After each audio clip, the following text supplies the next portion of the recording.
Hey guys, Melinda Haynes, license number 102308. So we are not getting anywhere with all of this narcissist bashing, right? I mean, how would you like to have your name smeared all over the internet and people putting you down because of a diagnosis that you have? What if we were doing that with people who were autistic or had diabetes or were pregnant or depressed or whatever? I mean, we would be considered bad. It's stereotyping. It's not doing anything to help, and it's creating more chaos.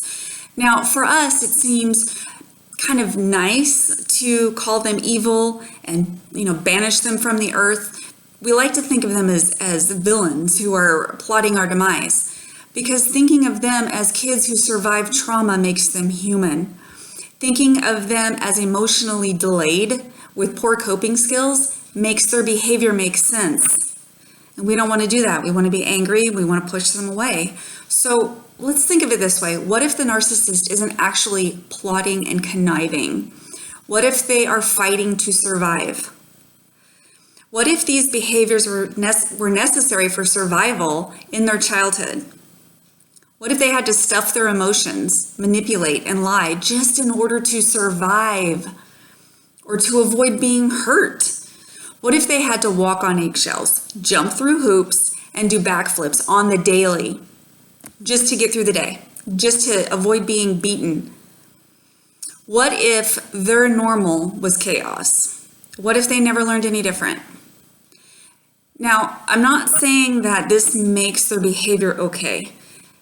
Like I say in some other videos, and I'll put in my disclosure, if there's any abuse going on, you don't have to take it. Just because the abuse makes sense doesn't mean it's okay. You still have to get out. You still have to get safe. You still have to keep your kids safe. Okay, but it is common knowledge that when abused kids grow up, they become abused parents oftentimes, unless they deal with the issues, unless they go back and say, you know what, I'm breaking the cycle, I'm doing something different.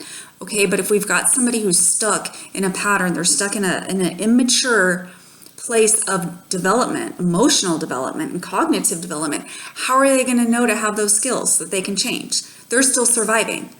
Their body, their internal stuff, their central nervous system, their brain, their emotions is still stuck on survival. So how are they going to get there? How are they going to get to the change?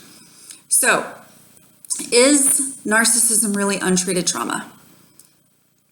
We don't know yet, right? We're still researching that.